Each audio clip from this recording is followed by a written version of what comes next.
Hi, everyone, and welcome to your product update for the 22nd of August. For those of you who don't know me, I'm Chris Galt, and I'll be taking you through the update today. So let's dive in. We've had a pretty busy couple of weeks here. The first place to start, one of those updates that we have recently released is now the ability to enter time credits. So this was a lesser used feature in Workflow Max 1, but it is now available once again. So on a particular timesheet for a user, you can click that drop down, and instead of navigating to the weekly timesheet, for example, you can enter a time credit. If I click on that, I can go ahead and populate the credit amount. So for instance, I can put in 1 hour here, and that will actually create a negative time entry. So there are some businesses that like to use this to keep the integrity of their original timesheets that have been entered. They don't want users to go and edit those particular time entries, but they would like to actually generate a credit, and then that particular amount might be reduced on an invoice, for example. So time credits are now available, so have a look out for that one under the timesheet section. You can click that drop down to get to that one. A couple of sort of more minor usability things. We have added a quick link for contacts in jobs, quotes, and invoices, for example. Similar to what we had before for clients, you can click on that view contact link here now if you choose a particular contact, and that will bring you straight through into the contact itself. So that is available on all of your quotes, invoices, and jobs. If you do have a contact against them, you should see that little link appear above that contact field just to bring you in, so you're not having to go into that other page directly and searching for that contact. So you'll see a few more of those links that are getting added throughout the product as well, just to make things a bit more efficient. Another one we have added that you've probably noticed by now is just on the job financials tab. We have added in the total on the invoices. That was one just to have a quick look in terms of, if you have several invoices, it is easier just to have a look here and check out that total of what has been billed to a particular customer. So those totals have been added. Another one we have added through as well is if we flick over to an invoice, for example, let me just go down to a particular invoice here.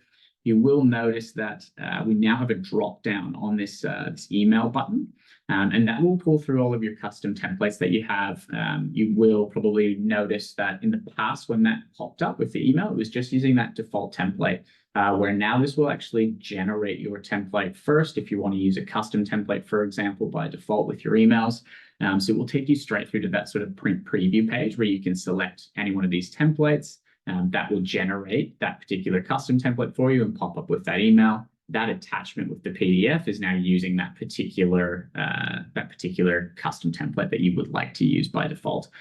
So hopefully that just saves you a few clicks there, where you can just click through and choose that particular custom template you'd like. We still need to add in the ability to add external attachments here. That's another one that will be coming, where you can just upload directly from your computer with local files. Right now, those attachments are coming from that particular job, for example, where you can pull those through. But that's one to keep an eye on. We will allow you to upload here shortly.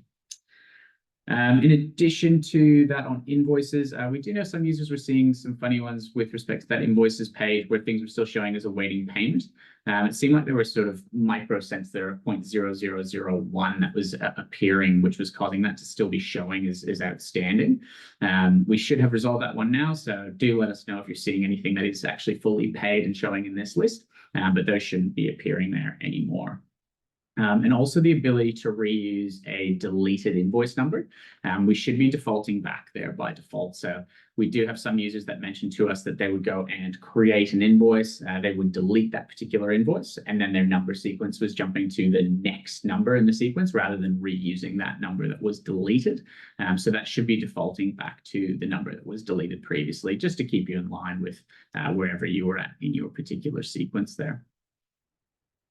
With respect to imports, we have released a couple other import CSV options. So if that's something that you do regularly, if you jump into the import section here, you will see now that we have the ability to import tasks into sort of your master task list there. If you're updating that regularly, that's a handy one. And as well as costs there for your master cost list. You'll notice with cost, though, with the import method, you can select the update option here and actually update all your existing costs in your account. We know that's quite a critical one for those of you who are updating cost pricing regularly, and you need to do those in bulk from various suppliers. So that is there. An important one with the cost update. Those costs that are in your database are done by what we call a UUID. So if you go to your cost list here and we look at our cost list, if we click on that export button here and just export for all suppliers, let's just have a look at that CSV together of what actually gets sent out in that file. Let's get that Excel document up. And with that CSV, you'll notice that we actually have this UUID field at the start. So that's what we use as our unique identifier. It's your unique ID or that particular code for that individual cost item. The reason we need to use that UUID is because you might have the same cost code twice. We've seen instances where businesses use similar cost codes across different products and the same cost name as well. So this allows us to make sure we are mapping any updates to that correct cost item when you do import in to actually update that particular cost. So you will need this field. That will be a mandatory field when you are importing in. One thing we are looking at doing in the future as well is just allowing you to use the ability to import based on cost code or UUID. If you do have a unique cost code, that means we can use that field instead. So with the update, we will allow for that ability in time to be updating based on cost code, but for now you will just need to use that UUID.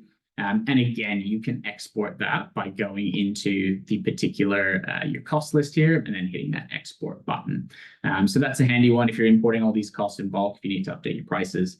Just have that export here ready to go from your cost list, make your changes, and then away you go. You can import that in.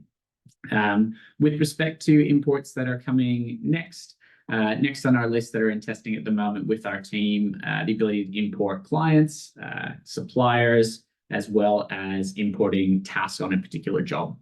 So those three are slated next. They're all in testing and they're pretty close there. So keep an eye out, but those imports will still be, they'll be rolling through. And following that, things like importing jobs into your account, those ones will be coming as well.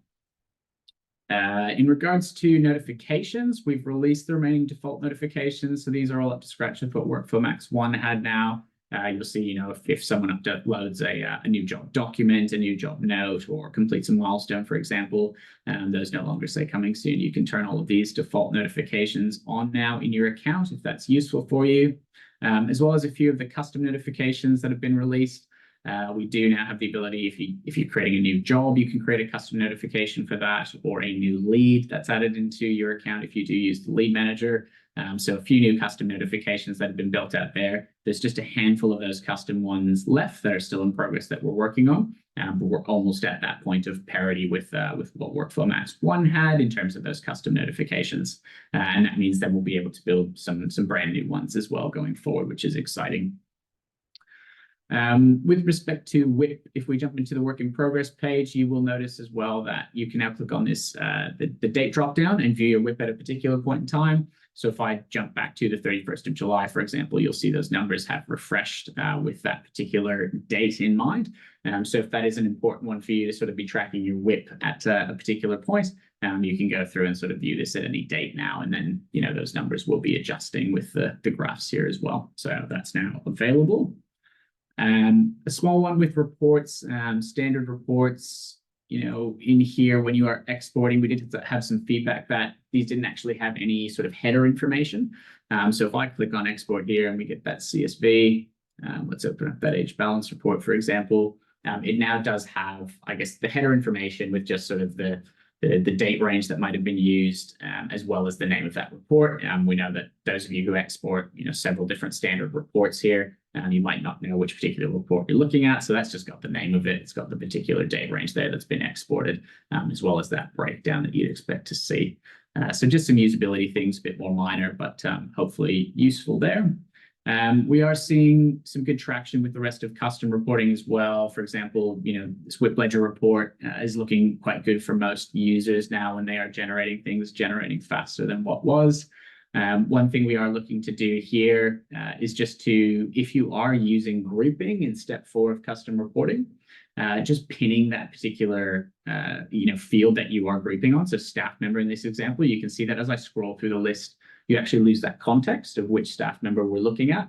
So You can see our columns are frozen there at the top, so we can still see what column we're referencing, but we do lose that context of the individual we're looking at based on that group field. So we will be sort of freezing that as you scroll through, just to give you better context of what you are looking at. So certainly more updates to come with custom reporting. These filter views is something in the backlog we've been wanting to get to for a little while. So we're continually releasing updates every day with custom reporting, just to make sure that that is as optimized as possible, and that those numbers are certainly showing the correct figures for you. Next on the list, if you were using Leads, the Lead Manager, we did know there was an issue with dates here, especially if you were editing, one lead. There was some funny things happening with dates that should now be resolved with respect to the dates remaining the same. So have a look at your dates and leads. If that was an issue before, just double check and make sure that that is all good to go. We have an update to Collaboration Manager as well. So for those of you not familiar with Collaboration Manager, this is a way to actually email in documents, emailing in certain information that can be added or notes to a particular job or quote or other area in the product. We know those of you, this was originally a 5-character minimum. So for example, this particular field here, you can now use 3 characters instead of 5. So those of you who do have, a shorter email address that you wanted to use, you can use as little as 3. So we know we were forcing you to use 5. So now you can put that as short as 3 characters if that's of use to you. A quick one for Workflow Max Premium users. If you are a Workflow Max Premium user, we have just added this toggle on the My Productivity summary page on your dashboard. And we know that's a handy one to go backwards and forwards between certain weeks, especially on a Monday morning. If this has advanced to the next week, you can then go back to review what that weekly productivity percentage was from the week prior. So that might be a handy one just to go backwards and forwards there.